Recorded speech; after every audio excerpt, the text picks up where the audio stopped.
Mendy trop fragile, Garcia trop tendre, d'où la question, le Real Madrid doit-il se renforcer à gauche? Vous répondrez à cette question en fin de vidéo. Dans une saison difficile marquée par un grand nombre de blessures, un poste soulève une question, le latéral gauche entre Mendy peu fiable, souvent blessé, et un Fran Garcia timoré, la direction du Real Madrid pense à recruter un nouveau défenseur gauche. Nous en parlons au cours de cette nouvelle capsule vidéo et n'hésitez surtout pas à nous dire si vous êtes d'accord ou pas. Tout bonnement, la saison du Real Madrid est semée d'embûches et au milieu de la tempête médiatique visant les quatre fantastiques, les joueurs offensifs du Real Madrid, le poste de latéral gauche est également visé, blessé depuis le 12 mars dernier et le match retour du huitième de finale face à l'Atlético de Madrid en Ligue des Champions. Ferland Mendy manque de fiabilité, comme on démontre ces 3 blessures contractées pour un total de 12 matchs manqués avec Los Blancos, déjà pas titulaire à tous les matchs, on le sait tous. Le latéral français a déjà disputé moitié moins de minutes que son coéquipier joueur le plus utilisé par Don Carlo Ancelotti, Federico Valverde,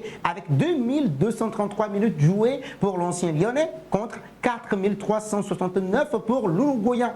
Arrivé en 2023 en provenance du Rayo Vallecano contre chèque de 5 millions d'euros, Fran Garcia peine à s'imposer pleinement dans l'effectif madrilène. S'il bénéficie d'un temps de jeu régulier en Liga espagnole, ses prestations restent en demi-teinte avec un impact limité sur le jeu du Real Madrid. Très actif et généreux dans l'effort, le latéral gauche espagnol n'arrive toutefois pas à franchir un palier sous les ordres de Don Carlo Ancelotti. L'époque Marcelo, pour ceux qui s'en souviennent encore, semble bel et bien révolue. Mais la nostalgie demeure chez certains supporters, peu convaincus encore une fois par les options actuelles au poste. Alors, illustration frappante du manque de confiance accordé à Fran Garcia. Alors, lors des matchs décisifs contre les Gunners d'Arsenal en Ligue des Champions quart de finale, c'est David Alaba qui lui a été préféré malgré sa position naturelle dans l'axe. Un choix qui en dit long sur le statut fragile, assez fragile encore, de Fran Garcia dans les grandes échéances.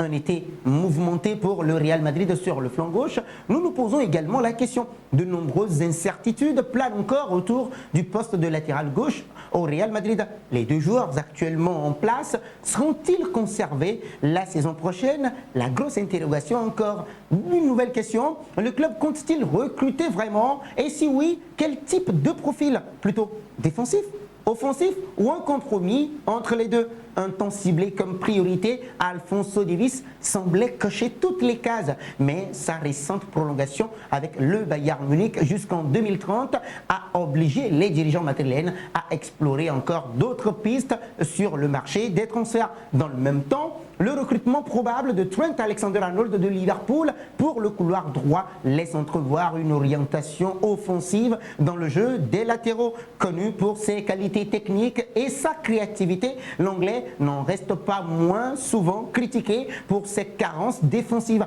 Le Real Madrid semble donc chercher un équilibre, un joueur capable maintenant d'apporter offensivement sans fragiliser la défense et cela sans faire flamber le budget du Real Madrid. 2 profils qui se démarquent pour nous, bien évidemment, 2 profils se démarquent. Alors tout d'abord, Alex Grimaldo, 29 ans, joueur du Bayer Leverkusen, est l'un des joueurs des meilleurs latéraux du monde à l'heure actuelle. Bon défensivement et auteur de 4 buts et 12 passes décisives cette saison. L'international espagnol, arrivé de Benfica Lisbonne en 2023, est une référence à son poste et pourrait venir renforcer un secteur en grande difficulté au Real Madrid, très apprécié par Xabi Alonso. Alex Grimaldo pourrait d'ailleurs arriver dans les bagages du technicien si le poste du Real Madrid, eh bien oui, lui était confié. Alors, avec une valeur estimée à 40 millions d'euros selon Transfermarkt et un contrat qui court jusqu'en 2027, le Real Madrid pourrait rafler la mise. Notre deuxième option, alors les amis, se porte sur Pervis Estupiñán, joueur de Brighton and Hove Albion en English Premier League, latéral confirmé. L'équatorien serait une plus-value certaine pour l'équipe de Don Carlo Ancelotti. Bon défensivement et doté d'une très bonne qualité de centre, le joueur de 27 ans pourrait sans aucun doute s'inclure dans le collectif madrilène. Présent au club depuis 2022, le joueur est régulièrement annoncé sur le départ et pisté par de grosses écuries européennes. Avec une valeur marchande de 30 millions d'euros et un contrat jusqu'en 2027, la probabilité de le voir au Real Madrid un jour existe bel et bien. À coup sûr, le Real Madrid recrutera à ce poste cet été. Alors, voyons qui se démarquera et arrivera à la Casablanca. Mendy, souvent à l'infirmerie. Fran Garcia en manque d'impact. Faut-il recruter un nouveau latéral gauche cet été? Partagez vos avis avec nous dans les commentaires. Et si c'est votre première fois de nous découvrir, n'oubliez surtout pas de vous abonner, de liker, de commenter et de partager pour que la vidéo soit recommandée à d'autres personnes. Merci de nous avoir suivis.